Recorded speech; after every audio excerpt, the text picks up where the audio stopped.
성탄은 마리아에게 임한 임신 소식으로부터 시작이 되지요. 어느 날 마리아에게 천사장 가브리엘이 나타나서 잉태할 것이라고 하는 소식을 전하지요. 이걸 신학 용어로는 소위 수태고지다, 그렇게 이야기를 합니다.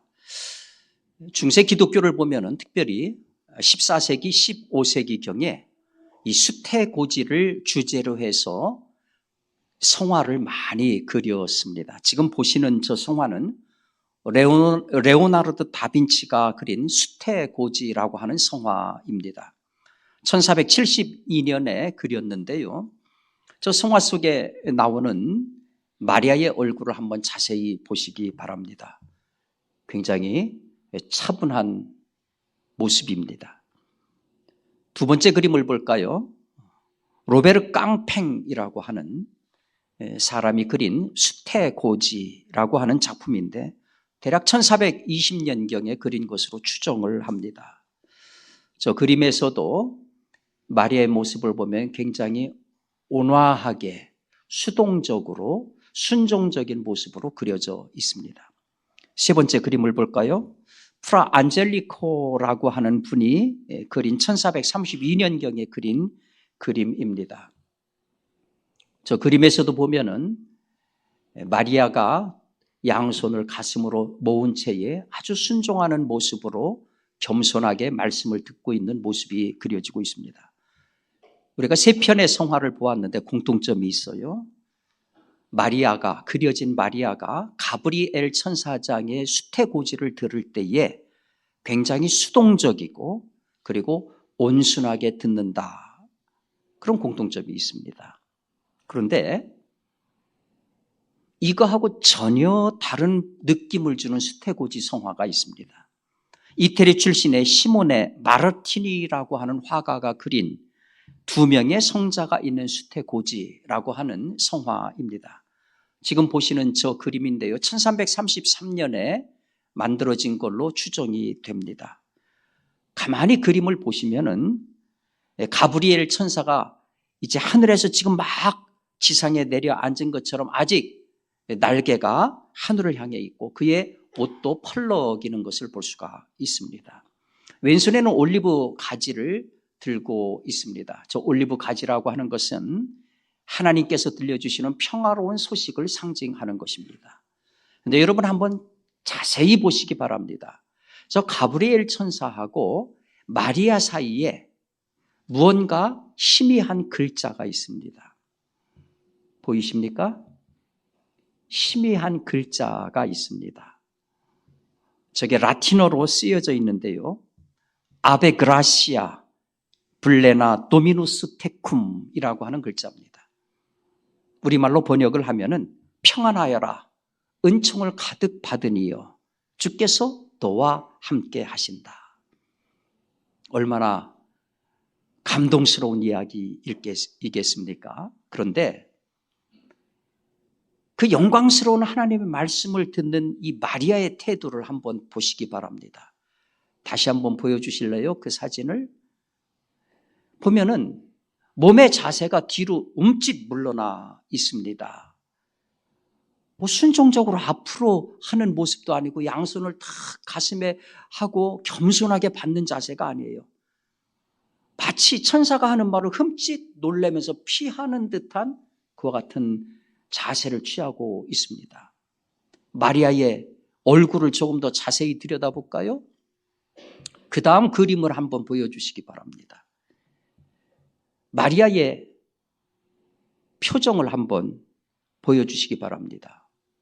그 다음 그림을 보여주세요. 그 다음 그림을 보면은 마리아의 얼굴이 굉장히 굳어 있습니다. 저 얼굴이 기쁜 얼굴일까요? 평안한 얼굴일까요? 온화한 얼굴일까요? 무언가 불안하고 당황한, 그리고 몹시 굳어져 있는 모습입니다. 자, 여러분이 지금 네 편의 성화를 보셨는데 저 네 편의 성화를 보시면서 어떤 것이 정말 마리아의 마음을 사실적으로 드러내고 있는 성화라고 생각이 드십니까? 유대인 남자들은 12살이 되면은 성인식을 치르지요. 그래서 율법 교사와 제사장 앞에서 일종의 율법에 대한 시험을 치릅니다. 그리고 그것이 통과가 되면은 이제 성인 의례를 하게 되고 회당의 당당한 회원으로서 기능을 할 수가 있습니다. 그 얘기는 뭐냐 하면은 회당장이 요청하면은 설교도 할 수 있는 나이가 12살부터라고 하는 겁니다. 여자아이들은 대략 12살 정도가 되면은 이제 아이를 가질 수 있는 몸의 성정의 변화가 나타납니다. 우리 역사를 보면은 병자호란이나 아니면은 일본 제국주의가 우리를 침략했을 때에 우리 딸들을 뺏기지 않으려고 조혼시키는 풍습이 있었습니다. 우리가 병자호란 때에 얼마나 많은 처자들이 중국으로 강제로 뺏겼습니까? 그런 일을 안 당하기 위해서 일찍 결혼을 시키는 거예요. 그런데 예수님께서 이 땅에 태어나시던 그 당시 바로 이스라엘이 로마의 식민지였습니다. 그런 똑같은 일들이 있었던 거예요.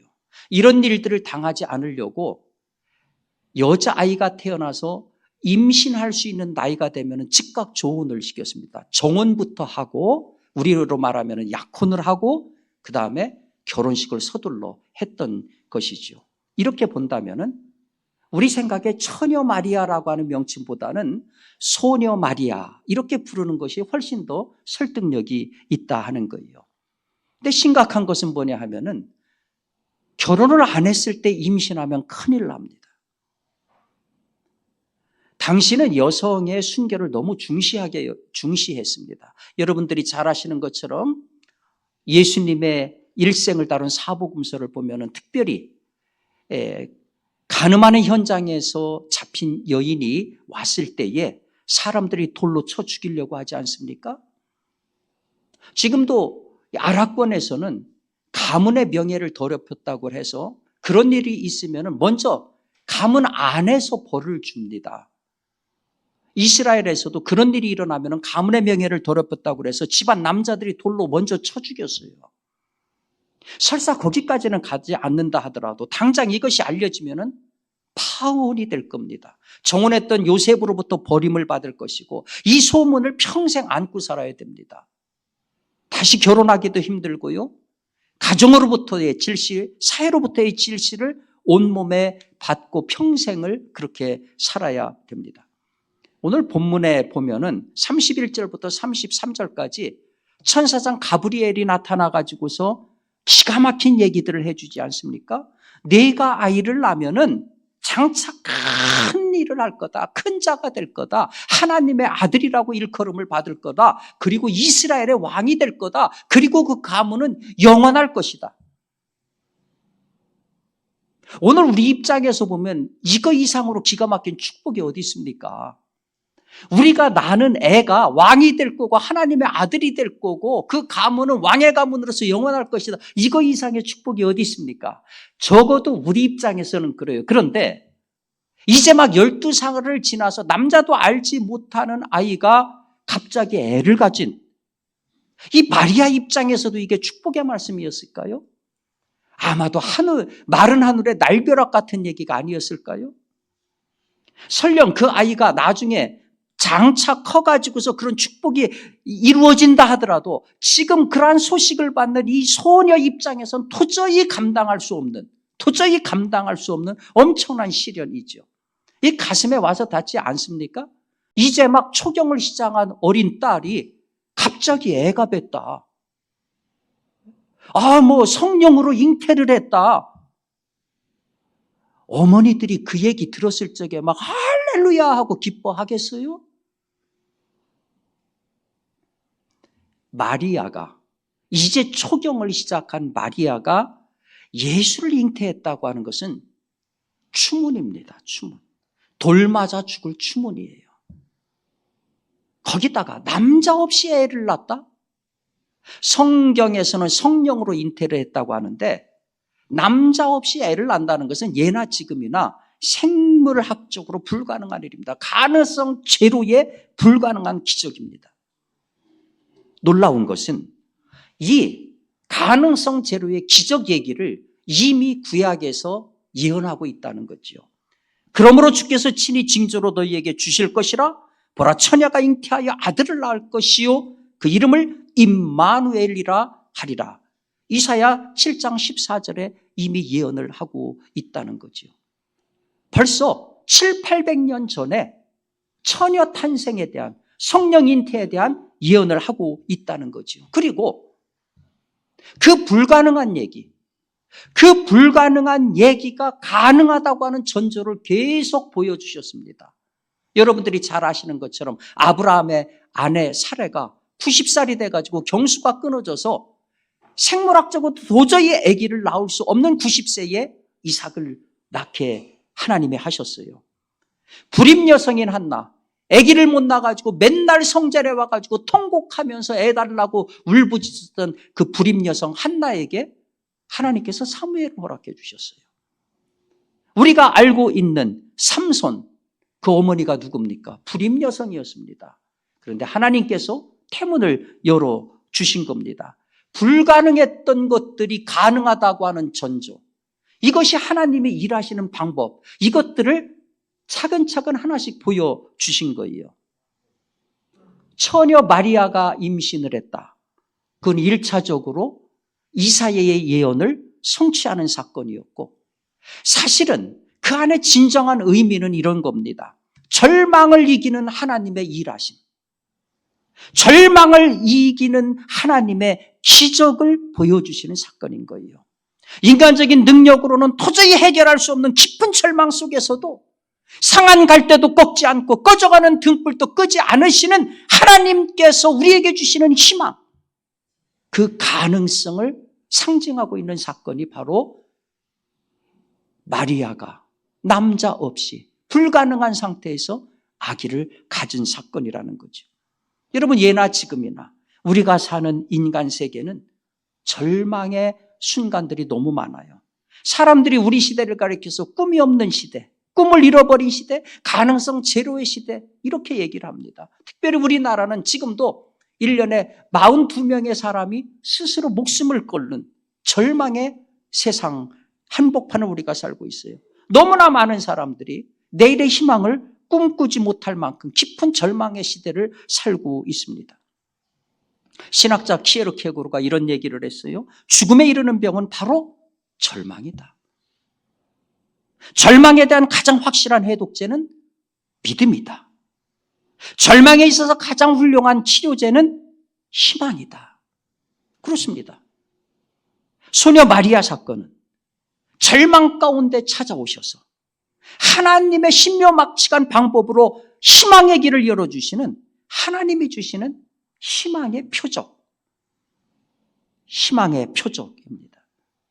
따라서 우리가 이런 얘기를 들을 때에 우리는 이 하나님의 방법에 대해서 우리가 믿음으로 받아들이는 것, 이것이 우리가 해야 될 일이죠.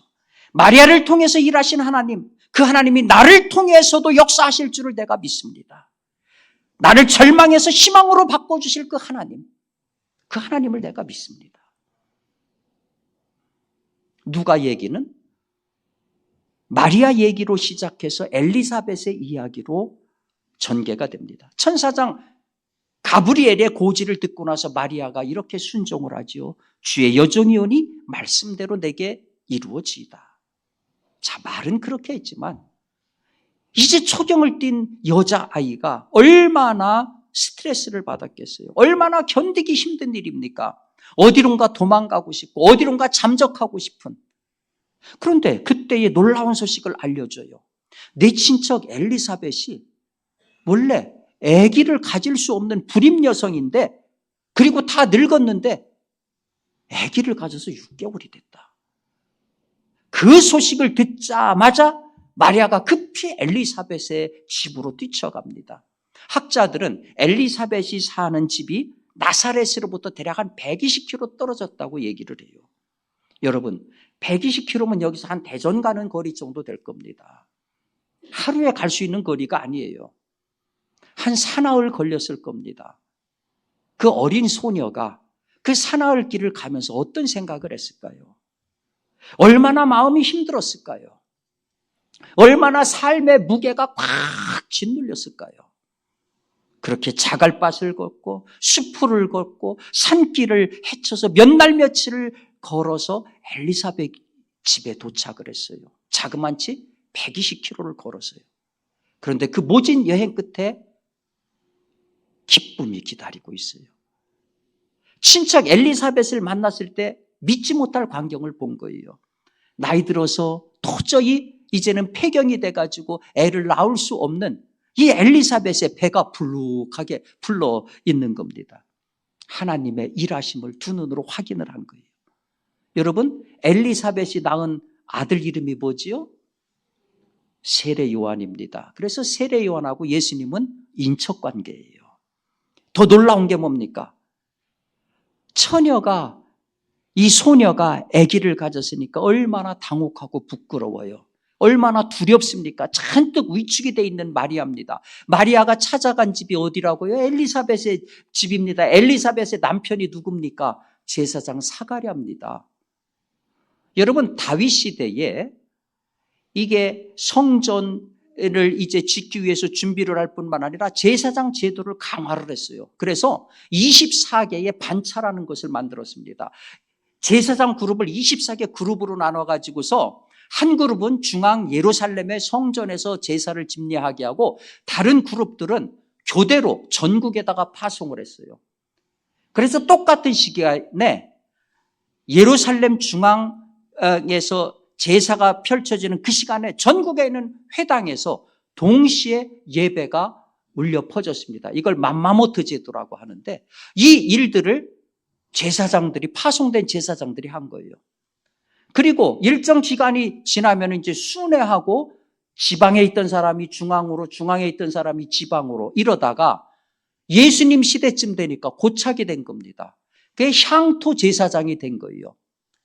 사가랴라는 사람은 아비야라고 하는 반열에 속한 제사장이었는데 바로 이 지역에 향토 제사장이 돼가지고 대를 이어서 아들이, 아버지가, 손자가 이런 식으로 제사장 역할을 하는 겁니다. 제사장이 어떤 사람입니까? 율법이 얼마나 통달한 사람입니까? 얼마나 율법을 무섭게 지키는 사람입니까? 그의 눈에 봤을 적에 아니 이제 소경을 띈 애가 애를 뱄어? 남자가 누군지도 몰라? 아니 성령으로 무슨 그런 말도 안 되는 얘기를 오면서 그런 생각 안 했을까요? 근데 성경을 보면은요, 놀랍게도 사가랴가 꾸짖었다는 얘기는 한마디도 나오지 않습니다. 오히려 엘리사벳이 42절부터 45절에 보면 그 유명한 엘리사벳의 노래가 나와요. 여자 중에 내가 복이 있도다. 내 태중의 아이도 복이 있도다. 여러분, 이런 거를 보면은 하나님의 사건이라고 하는 것이 얼마나 놀라운 것입니까?